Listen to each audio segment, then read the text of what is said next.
Alpha Media TV. Et puis Dieu m'a dit, quand tu vois un Congolais, un Zaïrois, qu'est-ce que tu vois? Qui a fait que nous parlions comme nous parlons? Qui sont nos pères fondateurs? Qui sont nos pères fondateurs? Lorsque je lis l'histoire du Botswana, on parle des pères fondateurs. Lorsque je lis l'histoire des États-Unis, on parle des pères fondateurs. Qui sont les pères fondateurs de cette nation? Pourquoi nous parlons comme nous parlons? Pourquoi nous vivons comme nous vivons? Et Dieu m'a parlé. Excusez-moi si vous êtes de sa famille, mais je n'ai rien contre vous, mais je dois parler.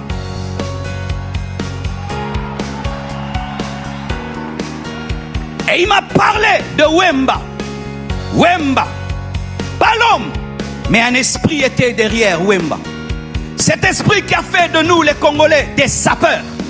Des gens qui s'habillent à 10 000 $, mais il n'a rien dans le compte en banque. Des gens qui vont dévaliser des boutiques, mais ils n'ont même pas 10 $ en banque. Des gens qui préfèrent s'habiller comme des riches alors qu'ils sont pauvres. Des gens qui sont dans la superficialité, l'apparence. On va me voir, on va me regarder. Pendant que des milliardaires s'habillent en jean, en polo, nous, on s'habille comme des millionnaires, mais des pauvres. Achetant des voitures, mais tu n'as même pas où les garer, ni de carburant. Et ont des iPhones de 1 000 $, alors qu'il n'a rien du tout. L'apparence, et l'apparence, et l'apparence. Et marcher comme ça, et marcher comme ça. Mais tu n'es pas infirme. Mais comment on marche? Comme des... Que Dieu te libère de cet esprit qui était derrière ce roi. Ce roi, oui, parce qu'on l'appelait roi, le roi de la sape.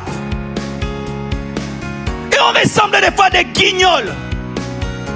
Il fait chaud, tu es en cuir, en manteau, c'est de la folie. De la folie, c'est une honte, c'est une honte. Tu t'habilles comme un cahier de dessin, comme l'arc-en-ciel. Et on peut te reconnaître de loin que c'est un Congolais. Pourquoi on ne peut pas être discret?